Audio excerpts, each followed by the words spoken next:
The bunker's concrete walls were discolored with wet rot and covered with fissures from the shockwaves that had hit it 17 days before.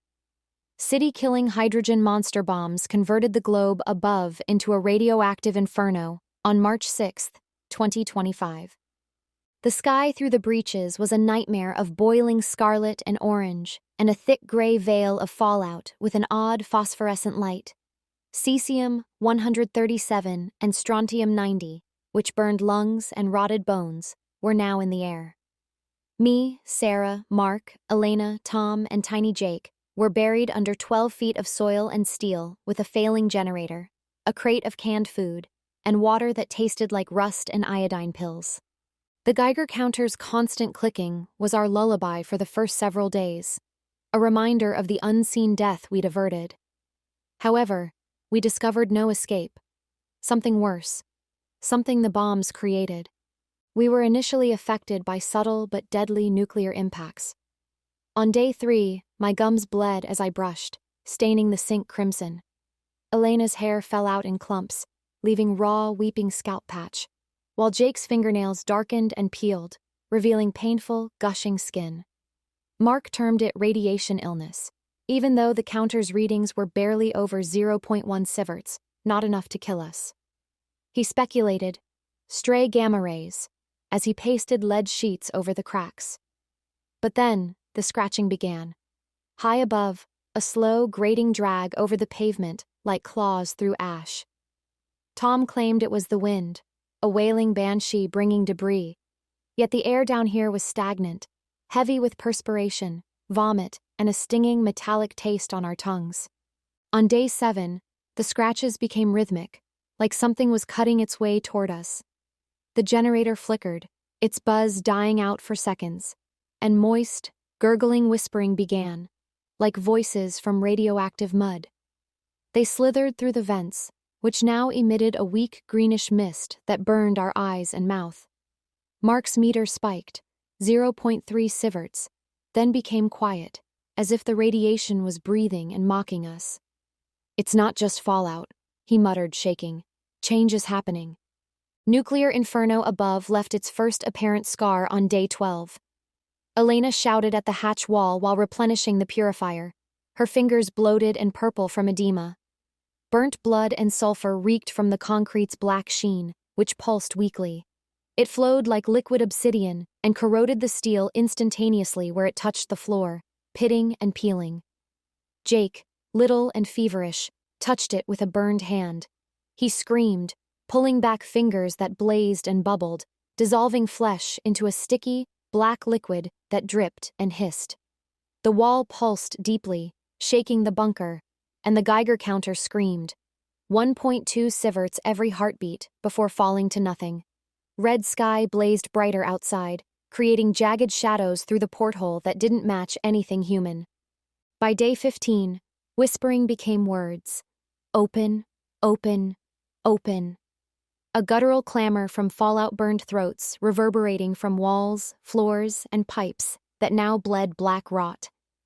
The hatch shook, its steel distorting under a force that left scorch marks, too long, too many fingered handprints burning with leftover heat. Mark's counter remained dead, but our bodies screamed the truth. Tom's skin washed off in gray chunks, revealing abnormal muscular twitching. Sarah's teeth fell out in crimson clumps while she moaned about them watching. A static hum filled the air, as you feel before a storm, and the walls sweated. Not water, but a thick, radioactive slime that burnt where it touched us, leaving slightly green welts. That night, Sarah snapped. After carving 17 jagged scars on the table, her eyes rolled back to reveal only whites veined with black. "They're already here," she stammered, her voice deep and wrong. She rushed for the hatch, clawing at the bolts with bloody hands, screaming that we had to let them in. We pulled her back, her flesh soft and tearing, but the hatch answered, a screeching grind like metal melting under a fusion blast. That night, she vanished. She lay in a steaming puddle of black sludge with bone fragments and a glowing tooth, silent. A trail led to the locked hatch, but the steel was warm now, making my skin prickle and peel. Day 16 took Mark. He was looking out the porthole, where shadows writhed in the scarlet haze, tall, skeleton beings with backward-bending limbs and ash and flames. "The bombs didn't kill them," he mumbled, his voice trembling as neck sores appeared. "They made them." He broke the glass with a wrench, screaming that he'd sooner choke on fallout than face this. After the porthole broke, a wet electric miasma of ozone and rot poured in instead of the blazing breeze. Geiger counter jumped to 5 sieverts, lethal in minutes, then flatlined. A face, or what was remained of one, peered through, its skin a transparent membrane over a radiation-warped skull, veins throbbing with a sickening green radiance. Its mouth split into a grin of splintered, glowing teeth, and its eyes, bulging, tumorous orbs, leaked a pus that sizzled on the floor. A claw followed, dripping black rot, and grabbed Mark. His scream cut off as his arm disintegrated into ash, his body collapsing inward like a burned-out husk, pulled through the hole in seconds. The hatch thudded harder, the steel buckling, its surface now etched with cracks that oozed a radiant, toxic slime.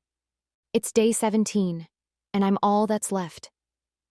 Tom fought the walls as they pulsed, swinging a crowbar that sparked against the concrete. He hit something. A tendril of black, writhing filth erupted, wrapping his legs and dragging him under. His flesh melted into the floor, leaving only his eyes, wide and glowing, staring up at me until they sank away. Elena and Jake barricaded themselves in the storage closet, but the door glowed red-hot hours ago, and their screams turned to wet, choking gurgles.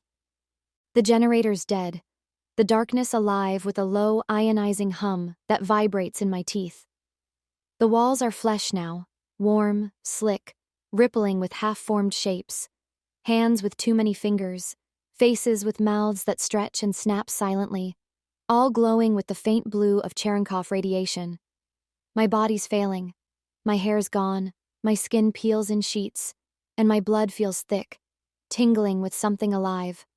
The hatch is melting, dripping molten steel that pools and writhes, forming shapes that crawl toward me. Beyond it, they wait, hulking, irradiated monstrosities, their flesh sloughing off in glowing strips, bones fused with metal shards from the blast, eyes like miniature suns that burn into my soul. The whispers are my name now, spoken by Sarah, Mark, Elena, Jake, voices warped by nuclear fire, promising not death, but a joining. My reflection in the knife shows it.